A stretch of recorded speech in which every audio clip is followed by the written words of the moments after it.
नमस्कार, मैं अर्चना शुक्ला अपनी यूट्यूब चैनल अनय एकेडमी में आप सभी का स्वागत करती हूँ।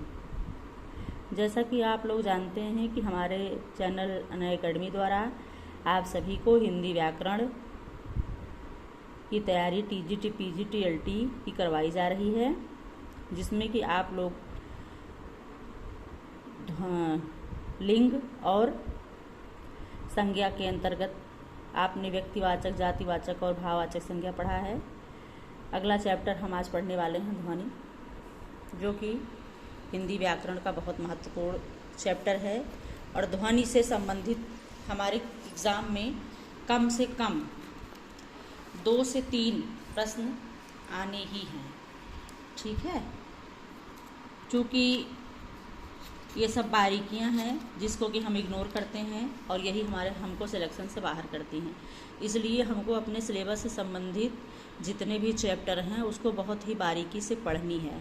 ठीक है, और तभी हमें जो है सिलेक्शन मिल सकता है।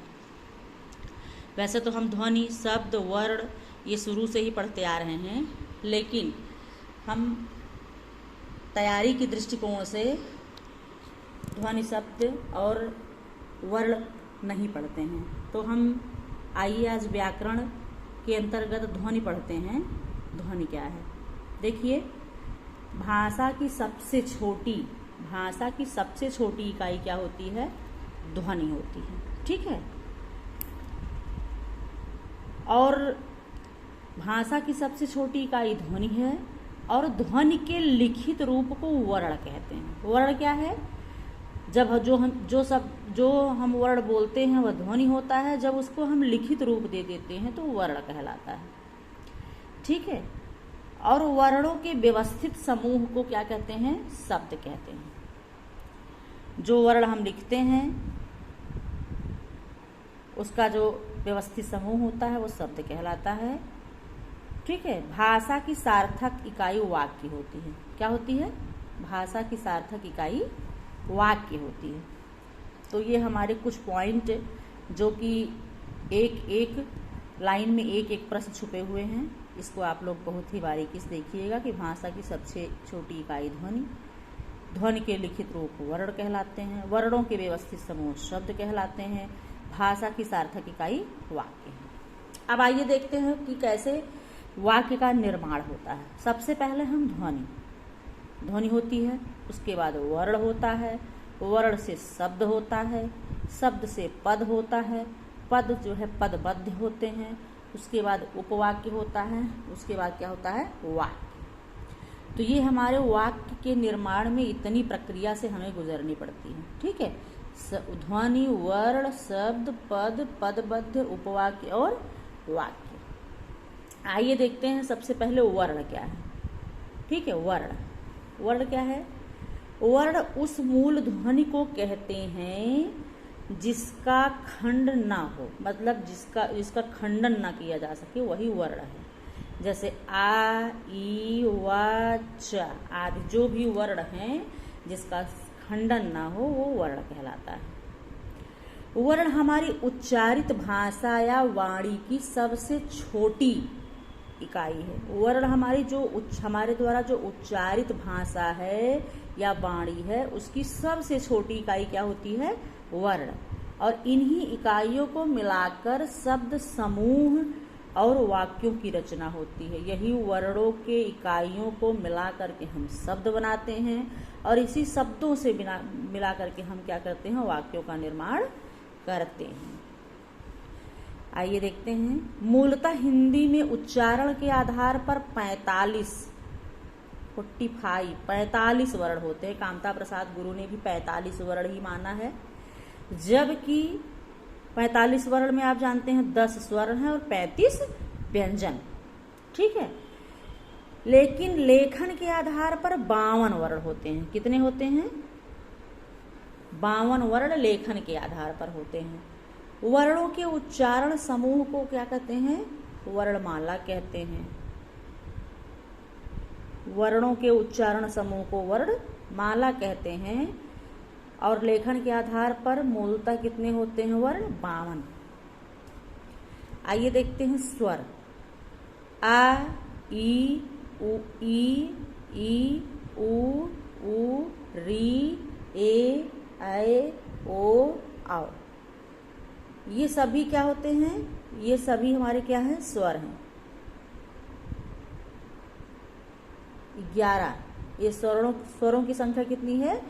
11। जो आ, ई, उ, री, ए, ऐ, ओ, आओ।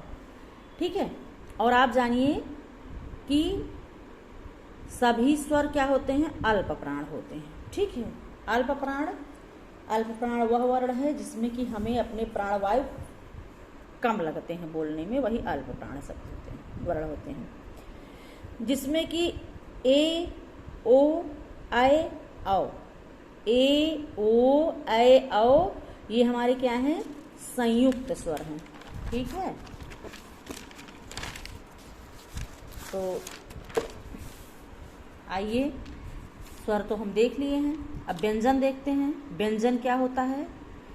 का से लेकर के ज्ञ तक जो हमारे वर्ण हैं वही व्यंजन कहलाते हैं, जिसमें क, ख, ग, घ, अंग, च, छ, ज, झ, इय, ट, ठ, ड, ढ, ड़, त, थ, द, ध, न, प, फ, ब, भ, म, य, र, ल, व, स, ख, स, ह, छ, त्र, ज्ञ। ये हमारे क्या है? व्यंजन है।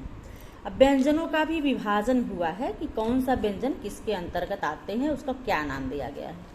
जैसे स्पर्श व्यंजन। स्पर्श व्यंजन 5 वर्ग जो होते हैं वो स्पर्श व्यंजन के अंतर्गत आते हैं, जिसमें कि क वर्ग। क वर्ग में क्या है? क वर्ग में क, ख, ग, घ, अंग, ये क्या है? स्पर्श व्यंजन है। च वर्ग के अंतर्गत च, छ, ज, झ, इय, ये स्पर्श व्यंजन है। टा वर्ग के अंतर्गत ट, ठ, ड, ढ, अड़ा स्पर्श व्यंजन है।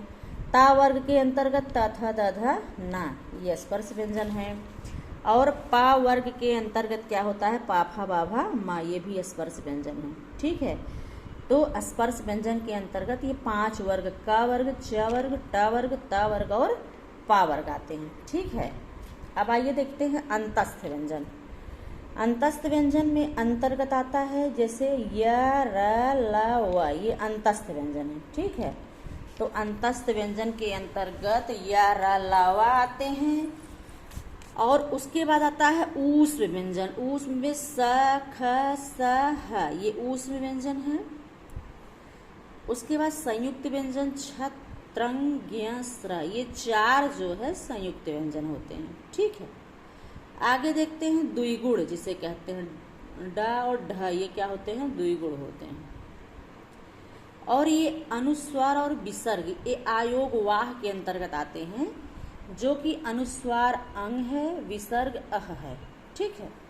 तो इस प्रकार से ये हमारे वर्णों का विभाजन है, जिसमें कि नंबर 1 स्पर्श, दूसरा है अंतस्थ, तीसरा है ऊष्म, चौथा है संयुक्त और 5वां है द्विगुण। उसके बाद अनुस्वार और विसर्ग। देखते हैं कि हिंदी के स्वर वर्ण जो होते हैं हिंदी के क्या होते हैं? स्वर उन वर्णों को कहते हैं जिसका उच्चारण बिना अवरोध के हो, मतलब बिना रुकावट के जिनका उच्चारण होता है वो क्या होते हैं? स्वर वर्ण होते हैं। ठीक है। अब स्वर के अंतर्गत कुछ पॉइंट है, जो कि हर पॉइंट में एक एक प्रश्न छिपा हुआ है। आइए देखते हैं। स्वर स्वतंत्र ध्वनियाँ। कभी कभी पूछते हैं कि स्वर कौन सी ध्वनियाँ हैं स्वतंत्र, आश्रित, परतंत्र, तो स्वर हमेशा स्वतंत्र ध्वनियाँ होती हैं। ठीक है। अगला है सभी स्वर आक्षरिक होते हैं, वारणिक नहीं होते हैं। कौन से होते हैं? आक्षरिक ध्वनियाँ होते हैं सभी स्वर। अगला है सभी स्वर अल्प प्राण होते हैं। ये TGT 2021 का प्रश्न है। 2021 में पूछा गया है कि सभी स्वर अल्प प्राण होते हैं, महाप्राण होते हैं, घोष होते हैं, अघोष होते हैं। तो आप लोग जान लीजिए कि सभी स्वर अल्प प्राण होते हैं, ये प्रश्न है। अगला है सभी स्वर घोष होते हैं। घोष और सघोष या घोष, अघोष आगे हम पढ़ाएंगे आप लोगों को, उसकी विषय में विस्तृत जानकारी दी जाएगी आप लोगों को। तो कहा गया है कि सभी स्वर क्या होते हैं? घोष होते हैं, सभी स्वर अल्प प्राण होते हैं, सभी स्वर अक्षरिक होते हैं, और सभी इस प्रकार से स्वर 3 प्रकार के होते हैं। पहला है ह्रस्व स्वर, जिसमें कि अ, ई, उ, री होता है। ह्रस्व के मतलब छोटा होता है, लघु जिसे कहते हैं। अगला स्वर होता है दीर्घ स्वर, जिसमें बड़ा आ, बड़ी ई, उ होता है। ठीक है। अगला प्लुत है। प्लुत जो है कि संस्कृत की चीजें हैं, वो हिंदी में नहीं होती हैं, लेकिन जानिए ह्रस्व, दीर्घ और प्लुत स्वर, आगे उसको बताएंगे। संयुक्त स्वर क्या है, हमने यहाँ पीछे चर्चा किया है कि ए, ऐ, ओ, औ। ए, ऐ, ओ, औ ये हिंदी में संयुक्त स्वर होते हैं। ठीक है। तो इस प्रकार से आज हम वर्ण के अंतर्गत इतनी ही जानकारी आप लोगों को देंगे। अगले वीडियो में वर्ण से संबंधित जो चीज़ें हैं वो बताई जाएंगी। और आप लोग हमारे चैनल से जुड़े रहें, चैनल को सब्सक्राइब करें, लाइक करें, शेयर करें। और आप लोग विश्वास के साथ जुड़े रहेंगे तो आप लोगों को हिंदी साहित्य, हिंदी ग्रामर से संबंधित टीजीटी, पीजीटी, एलटी की तैयारी बेहतरीन ढंग से करवाई जाएगी। धन्यवाद।